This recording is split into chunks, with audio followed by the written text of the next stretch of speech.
નમસ્કાર, આપ જોઈ રહ્યા છો યુટીસી ન્યૂઝ। આપણે સાંભળ્યું છે કે દુનિયામાં જે ત્રીજું યુદ્ધ થશે તે પાણી માટે થશે। ત્રીજું યુદ્ધ તો થશે, પરંતુ ભારતીય જનતા પાર્ટીના વર્ષોના શાસન બાદ પણ વડોદરા શહેરની જનતા આજે પણ જો પાણી માંગતી હોય, ચોખ્ખું પાણી સમયસર માંગતી હોય, તો તે આ સત્તાધીશોને શર્મસાર કરનારી ઘટના છે।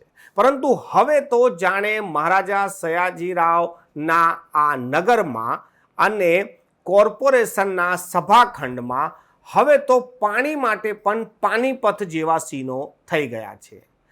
કોંગ્રેસના કાઉન્સિલરો જ્યારે પાણી જેવા મુદ્દે બોલવા ઊભા થાય છે, ત્યારે બહુમતમાં બેઠેલા ભારતીય જનતા પાર્ટીના કાઉન્સિલરો વચ્ચે તેમને ટોકતા હોય છે અને મુદ્દાને ડાયવર્ટ કરતા હોય છે। પાણીનો પ્રશ્ન તો સમગ્ર શહેરમાં છે અને કોઈ પણ તેનાથી બાકાત નથી। ખુદ ભારતીય જનતા પાર્ટીના કાઉન્સિલરો પણ માને છે કે પાણીની સમસ્યા છે।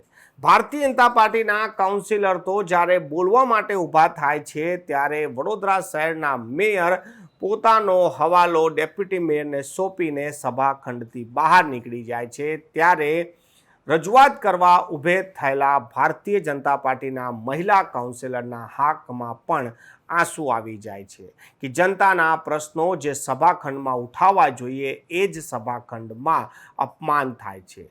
માત્ર કાઉન્સિલરનો નહીં, પરંતુ અહીંયા તો ખુદ મેયરનો પણ અપમાન થાય છે કે ત્યાં જે રીતેનું વર્તન કાઉન્સિલરો કરી રહ્યા છે, એક કાઉન્સિલર કોઈ મુદ્દો ઉઠાવતો હોય તો બીજા કાઉન્સિલર તેને વચ્ચે રોકાટોકી પણ કરતા હોય છે। કોંગ્રેસના કાઉન્સિલરોએ તો સભાનો ત્યાગ પણ કર્યો છે, પરંતુ સત્તામાં બેઠેલા ભારતીય જનતા પાર્ટીના કાઉન્સિલરો તો આ મુદ્દાને પણ ડાયવર્ટ કરી રહ્યા છે। હવે જોવાનું રહેશે કે રામના નામે બનેલી આ સરકારો શું વડોદરા શહેરને પણ રામ ભરોસે જ મૂકી રહ્યા છે? કેમ કે મુદ્દાઓ તો ઘણા બધા છે, પરંતુ જ્યારે ચર્ચા કરવાનો સમય આવે છે ત્યારે ચર્ચાને ડાયવર્ટ પણ આ જ કાઉન્સિલરો કરી દેતા હોય છે।